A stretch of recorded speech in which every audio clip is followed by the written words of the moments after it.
નમસ્તે, હું રાકેશ પટેલ. મારી સાથે છે લખનભાઈ.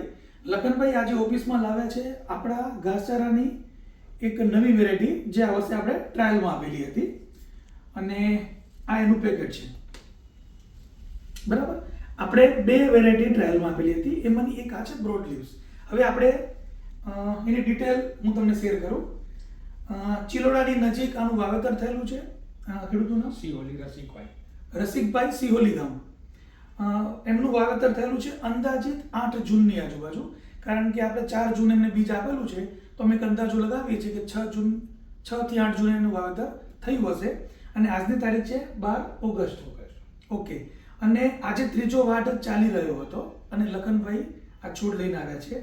તો તમે આજે કાઉન્ટ કરો, 8 જૂન એટલે 8 જુલાઈએ 1 મહિનો, 8 ઓગસ્ટ 2 મહિના અને ઉપર એક અઠવાડિયું થયું છે, 4 દિવસ. એટલે લમસમ આપણે ગણીએ તો 65-66 દિવસનું આ જે કન્ડિશન છે અને ત્રીજો વાટ આવે છે. તો જે તે સમયે અમે ટ્રાયલ આપ્યું ત્યારે કીધેલું હતું કે પ્રથમ વાટ આનું આવે છે 25 થી 30 દિવસે, બરાબર, અને એના પછીના વાટ આવે છે 12 થી 15 દિવસે. તો તમે જુઓ કે 66 દિવસના અંતરાળમાં આ ત્રીજો વાટ અત્યારે આવી રહ્યો છે. બીજું, હવે અમારી જોડે આની માપપટ્ટી છે.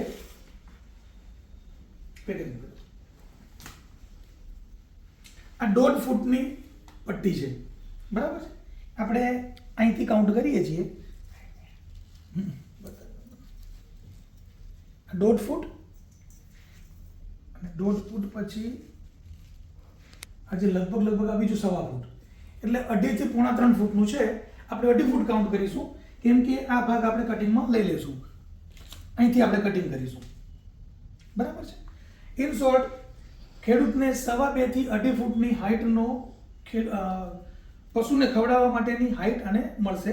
બીજું, તમે આનું વિડ્થ જોઈ શકો છો મારા હાથની સામે.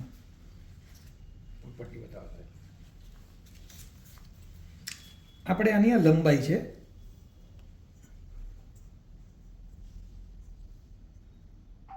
ઓલમોસ્ટ 20 સેન્ટીમીટર,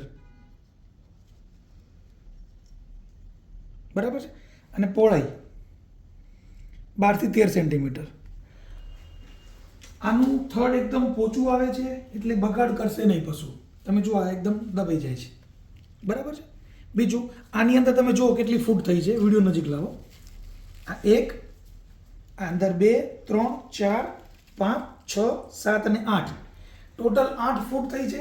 અને ફૂટની સંખ્યા નોર્મલી આટલી જ હોય છે, 6 થી લઈને 10 સુધીની, બરાબર છે. તો ફરી હું તમને એક નાનકડો રિકેપ આપું છું કે આ આપણો ટ્રાયલવાળું ઘાસ બેઝિકલી આપણે એને ઉનાળામાં વાવેતર કરાવી શકીએ.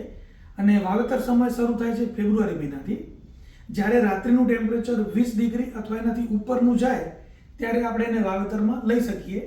અને આની અંતિમ તારીખ એટલે કે રાતનું ટેમ્પરેચર જ્યારે 20 થી નીચું આવે તો ત્યારે આપણે એને લગભગ છેલ્લા દિવસો ગણી શકીએ.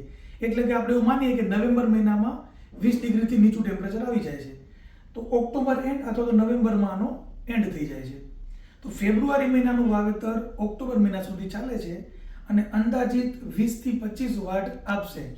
અને આ ઘાસની સૌથી અગત્યની જે ખાસિયત છે, મેં તમને કીધું પ્રમાણે 20 થી 25 વાટ એટલે કે વધુ ઉત્પાદન તો આપે જ છે. બીજું, પશુ ખાવામાં પણ પસંદ કરે છે, કારણ કે પોચું છે, નરમ છે. અને સૌથી અગત્યનું છે આના પ્રોટીન પર્સન્ટેજ.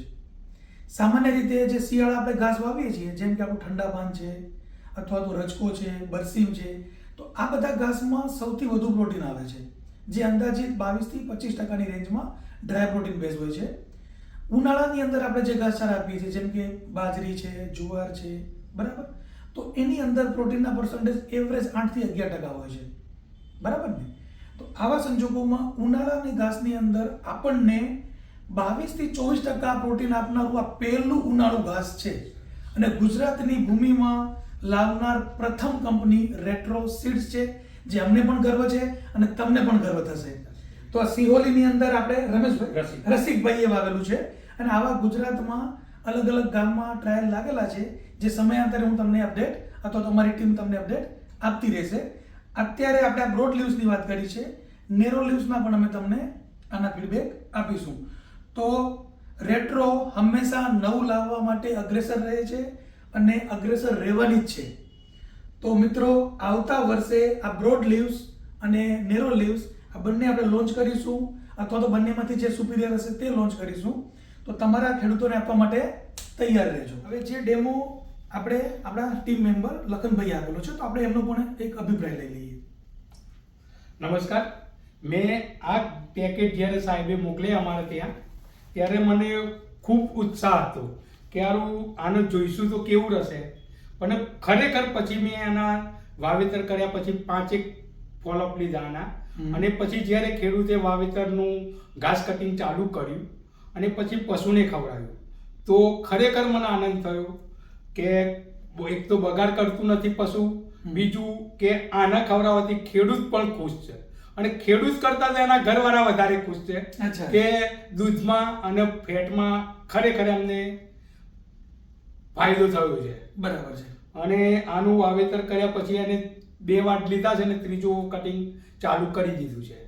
ઓકે, તો મિત્રો આ લખનભાઈ ખૂબ જ ઉત્સાહી હતા જ્યારે એમને ડેમો આપવામાં આવ્યો, અને લખનભાઈએ કમસે કમ 5 વખત આ ફિલ્ડ જોયું છે, અને લખનભાઈના કહેવા પ્રમાણે ખેડૂત ખુશ છે, ખેડૂતના ઘરવાળા પણ ખુશ છે અને પશુ પણ ખુશ છે. તો આવનાર દિવસમાં કન્ફર્મ આ પ્રકારનું ઘાસ આપણા વિસ્તારમાં, આપણા ગુજરાત માર્કેટ માટે પરફેક્ટ સુટેબલ રહેશે. ઓકે, અમારી ભલામણ છે કે ખેડૂત મિત્રો તમે પણ સાથ સહયોગ આપજો. ઓકે, ચલો, થેન્ક યુ.